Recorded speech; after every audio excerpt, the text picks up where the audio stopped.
Hi dears, എല്ലാവർക്കും സുഖമാണോ? എല്ലാവരും സുഖമായിട്ടിരിക്കുന്നു എന്ന് വിശ്വസിക്കുന്നു. ഇന്നത്തെ നമ്മളുടെ ഒരു ഹെയർ കെയർ വീഡിയോ ആണ് കേട്ടോ. അപ്പോൾ നമ്മൾ ഇടയ്ക്കിടയ്ക്ക് നമുക്കിങ്ങനെ ഹെയർ കെയർ വീഡിയോ ഒക്കെ ചെയ്തു പോകാം. നമ്മളുടെ ഹെയറിനെ വളരാനും അതുപോലെ തന്നെ ഫ്രിസിനെസ് ഒക്കെ മാറ്റാൻ വേണ്ടിയിട്ട് ഹെൽപ്പ് ചെയ്യുന്ന ഒരു ഹെയർ റിൻസ് നമുക്കിന്ന് നോക്കാം കേട്ടോ.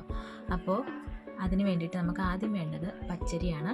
നമ്മൾ ഇഡലിക്കൊക്കെ യൂസ് ചെയ്യുന്ന, ഇഡലി ഉണ്ടാക്കാനൊക്കെ യൂസ് ചെയ്യുന്ന സാധാരണ വെളുത്ത പച്ചരിയില്ലേ, അതാണ് വേണ്ടത്. കാരണം കുത്തിരി നമ്മൾ യൂസ് ചെയ്ത് കഴിയുമ്പോഴത്തേക്കും മുടി കുറച്ചുകൂടി ഒന്ന് ഡ്രൈ ആകുന്ന പോലെ എനിക്ക് തോന്നിയിട്ടുണ്ട്. ഈ പച്ചരി ആണെങ്കിൽ ആ ഒരു പ്രശ്നമില്ല കേട്ടോ.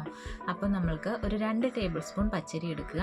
ഞാനിപ്പോൾ കുറച്ചധികം ഉണ്ടാക്കുന്നതിന് വേണ്ടിയിട്ട് ഒരു 1/4 കപ്പോളം എടുത്തിട്ടുണ്ട് കേട്ടോ. നിങ്ങളുടെ ആവശ്യത്തിന് എടുക്കുക. എന്നിട്ട് ഒരു 2 കപ്പ് വെള്ളവും കൂടി എടുക്കുക. നമ്മൾ ഹെയർ റിൻസുകൾ നമ്മൾ ഉണ്ടാക്കുമ്പോൾ നമ്മൾക്ക് ഉപയോഗിക്കാനും ഒത്തിരി എളുപ്പമാണ്. പക്ഷേ റിസൾട്ട് നല്ല സൂപ്പർ റിസൾട്ടാണ് കേട്ടോ ഇതിൻ്റെ.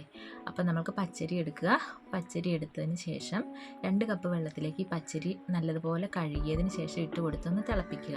ഇനി ഈ പച്ചരിയുടെ കൂടെ നമ്മൾ കൊടുക്കുന്നത് മെയിനായിട്ടുള്ള ഇൻഗ്രീഡിയൻ്റ് എന്ന് പറയുന്നത് നമ്മളുടെ ഓറഞ്ചിൻ്റെ തൊലിയാണ് കേട്ടോ. നമ്മൾ നല്ല പഴുത്ത ഓറഞ്ചിൻ്റെ തൊലി എടുക്കാൻ ശ്രദ്ധിക്കുക. അതൊന്ന് നല്ലതുപോലെ വാഷ് ചെയ്തതിന് ശേഷം എടുക്കണമെന്നേ ഉള്ളൂ കേട്ടോ.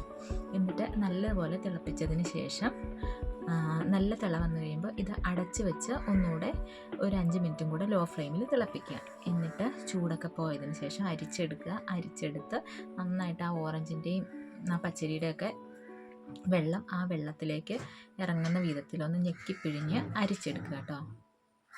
അരിച്ചെടുത്തതിന് ശേഷം നമ്മളുടെ മുടിയുടെ സ്കാൽപ്പിലും ഫുൾ ലെങ്ത്തിലുമായിട്ട് അപ്ലൈ ചെയ്ത് കൊടുക്കുക. അപ്ലൈ ചെയ്ത് ഒരു 20 മിനിറ്റ് വെച്ചതിന് ശേഷം നമുക്ക് നോർമൽ വാട്ടറിൽ വാഷ് ചെയ്ത് കളയാം കേട്ടോ. അപ്പം ഇതൊരു സൂപ്പർ റിസൾട്ട് തരുന്നൊരു ഹെയർ റിൻസാണ്. എല്ലാവരും ട്രൈ ചെയ്ത് നോക്കുക. ട്രൈ ചെയ്ത് നോക്കിയിട്ട് കമൻറ്റ് ബോക്സിൽ അഭിപ്രായങ്ങൾ പറയണം കേട്ടോ. കൂടാതെ ചാനൽ സബ്സ്ക്രൈബ് ചെയ്യാൻ മറക്കരുത്. അപ്പോൾ നമുക്ക് പുതിയൊരു വീഡിയോ ആയിട്ട് വീണ്ടും കാണാം. ബൈ.